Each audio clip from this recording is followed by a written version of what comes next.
What happens when you come to the U.S. Mexico border to seek asylum in the United States? Will they just let you in and give you a chance to explain why you fear being harmed in your country, and then, if they believe you, give you asylum so that you can stay in America permanently? Well, that's kind of how the system is supposed to work, but there's so much more that you need to know if you're thinking about possibly coming to the US southern border to ask for asylum. It's actually pretty complicated, and how the government handles people who do this can change without notice. I'll tell you all about it in this video.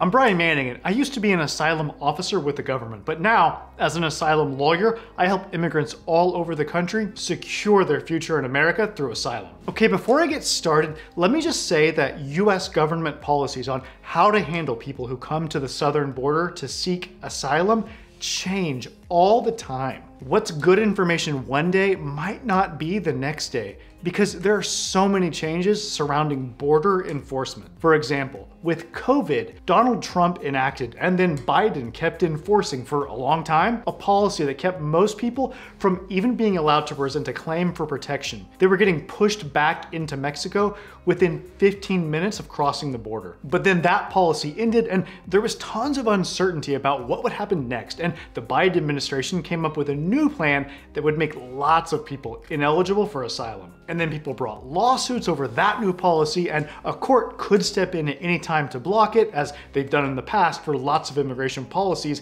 at the border. So the point is this: you never know for sure what's going to happen when you come to the border to seek asylum in the USA. Whether you'll be allowed to even set foot in the United States, and whether you'll be detained, and if so, for how long, and then what rules will be applied for deciding your asylum eligibility, are just a few of the examples of the kinds of things that can change overnight. In this video, I'm going to focus on what normally happens when someone seeks asylum at the southern border. I'll mention a few of the variations that we've seen in recent years, but in the end, there's unfortunately no way to really predict with much confidence how things will in fact unfold. Now, in addition to accepting this reality, you need to know also that the border is a dangerous place. Northern Mexico near the border is really rough in some spots. Criminal groups prey on asylum seekers, extorting them and worse. So keep that in mind when deciding whether to make the difficult, dangerous, and ultimately hugely consequential decision about whether to seek asylum in America at the border. Okay, with that out of the way, to start with, let's define who we're talking about in this video. We're focusing on people who do not have a valid US visa, so they can't board a plane and fly to the United States on an airplane, but rather opt to travel through Mexico and come up to the US border with the goal of seeking asylum there. Now, there are two different options when approaching the border. One is that you go to an established border crossing checkpoint and you walk up to a US immigration official and you ask for asylum. Now, the other is where a person comes across the border illegally at some place other than an established crossing point, such as by wading through the river or just walking across the border and into the United States. And once they've crossed into the United States, many people who've chosen not to go to an official border crossing will try to actually find a US Border Patrol agent to turn themselves into. They'll approach them and say, "I want asylum." Now, if you cross the border and never come into contact with a US immigration official and you just keep going on to your destination inside the country, then the rest of your asylum process will be very different than what I'm going to describe in this video. In that scenario, you would apply for asylum with an immigration agency called USCIS, and you would have an interview with them rather than have proceedings in immigration court. But let's get back to what happens when you either cross outside of an official checkpoint but then are either caught, or you purposefully turn yourself in to an immigration official, or you go to a border crossing point and ask for asylum. In either of those scenarios, you'll have a very brief interview with an immigration officer who will ask you just a few questions about your fear of returning to your country. This is not an asylum interview or an asylum hearing. It's just a few questions that the officer is required to ask if you say that you fear being harmed in your country where you ask for asylum. But it's important that you tell the truth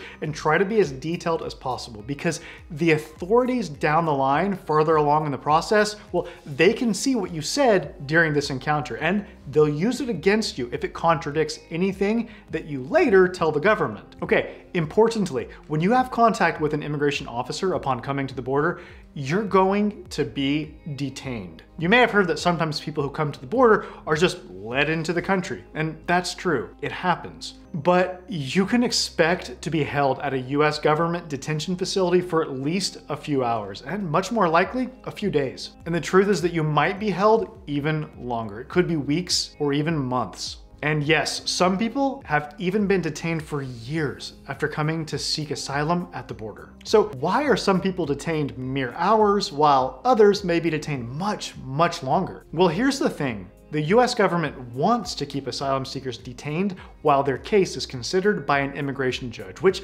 normally takes a long time. But they just don't have enough room to hold all these people. In fact, the rules say that if you come to the border and you don't have permission to come or remain in the United States, but you want to seek asylum, well, you're supposed to be detained and to remain detained until you either win your asylum case or you get a deportation order. But there's simply not enough bed space in the detention facilities to abide by that rule. So some people get let go. Some of them get let go after just a few minutes or maybe a few hours worth of processing because there's nowhere to keep them. In those cases, before releasing you, immigration officials will take your fingerprints and take a photograph. And they will usually give you a document called a notice to appear, which says that you need to show up at a given date and time for an immigration court hearing. Now, they pick the location for this court hearing based on the location that you tell them that you intend to go after you're released. So for example, if you say that you're going to live in Austin, Texas, well, they'll assign your case to the immigration court in San Antonio, Texas, because that's the court that handles cases for people living in Austin. The authorities may also give you a document that says that you need to report to an office of an agency called Immigration and Customs Enforcement, which is known by its initials, ICE. You may be required to do periodic check-ins with ICE while your case is pending in immigration court. And there may be other conditions on your release from immigration detention. For example, the authorities may give you a document saying that you can't leave the city in which you said that you're going to settle without first getting ICE's permission in writing. And when you go to the ICE office for a check-in, they may make you wear a GPS ankle monitor or perhaps impose other conditions on you, like curfew restrictions. It's really important to comply with all the rules that the authorities set for your release and with any rules that ICE sets after you visited your deportation officer during the check-in. Failure to do so could result in your arrest and detention. By the way, if you want to maximize your chances for asylum success, then be sure to hit the subscribe button and the bell notification so that you don't miss the insights that I share on this channel. Okay, so we just talked about a scenario where you have contact with the authorities at the border, and after some processing, they let you go pretty quickly, within hours or maybe a few days. But what about the people who are held for many days or weeks or months? Why does that happen, and what happens during that time? As I said, this is actually supposed to be the norm. If there's sufficient space to hold someone and they don't fall into a special category of persons whose cases are being handled differently, then a person who has come to the border to seek asylum will go through what's called the credible fear process. I'll explain. You see, if you ask for asylum at the border, you're placed into what are called expedited removal proceedings. And this is a mechanism by which the government can, under certain circumstances, deport people really quickly. In fact, if you do not express fear of being harmed in your country during a very brief interview with immigration officials after your detention, then you could, depending on the circumstances, be deported pretty much right away. But the law says that if someone explicitly asks for asylum or says that they fear being harmed in their country, then we need to hear them out. We need to explore whether they might possibly qualify for humanitarian protection in the United States, including through asylum. And this is where the credible fear process comes into play. Someone who expresses fear or asks for asylum is normally given a credible fear interview. And this is kind of like a mini asylum interview. It's done with a U.S. asylum officer with the agency USCIS, and it's usually done by telephone while you're still detained.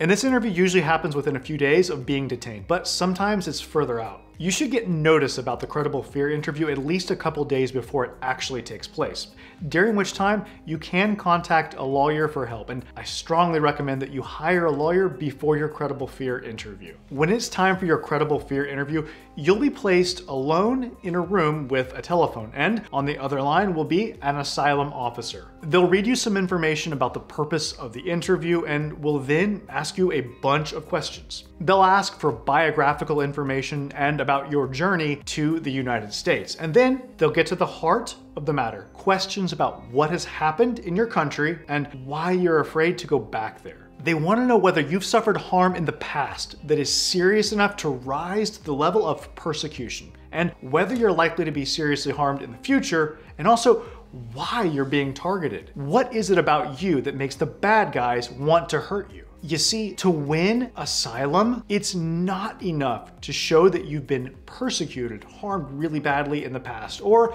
that you're in grave danger of being harmed in the future. You've also got to show that this persecution is motivated, at least in significant part, by the fact that you possess one of the 5 protected characteristics under U.S. asylum law. And those are your race, religion, nationality, political opinion, or something called membership in a particular social group. The asylum officer is going to ask you lots of questions to try to understand what's happened, whether you're likely to be persecuted in the future, and what's motivating the persecutors. They're also going to ask you security-related questions, like whether you've ever been arrested or committed a crime or ever had any contact with terrorists, and whether there's anything in your history that suggests that you may be a security risk. The credible fear interview usually lasts between 45 minutes and a couple hours. If you don't speak English fluently, they'll provide you with an interpreter who speaks your language, and that interpreter will participate telephonically. If you want to learn more about what to expect at your credible fear interview, then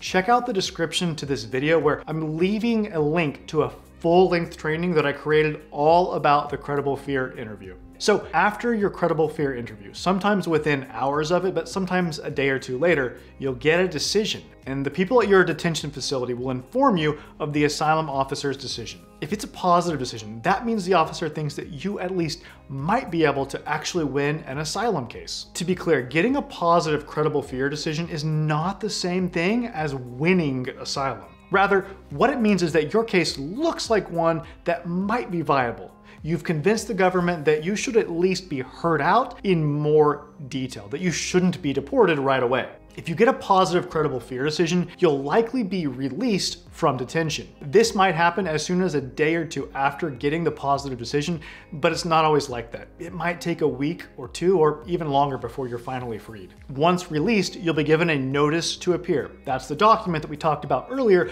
that says the government is trying to deport you and you need to go to immigration court for deportation proceedings. It'll tell you when and where to appear for what will be the first of probably 2 hearings in immigration court. In immigration court, you'll have the chance to fully present your case. You'll be able to submit evidence and even have witnesses testify on your behalf. Let me emphasize a very important point. Getting a positive credible fear decision does not absolve you from the requirement of actually applying for asylum. If you want asylum, you have to file an application using Form I-589 with the immigration court, and you need to do that during your first year in the United States. Note that this means within 1 year of the day you crossed the border into the country, and not from the date from which you were released from immigration detention. Now, if you're released after getting a positive credible fear determination, you may have to do the check-ins with ICE that we discussed earlier, or you might not. The government has been really inconsistent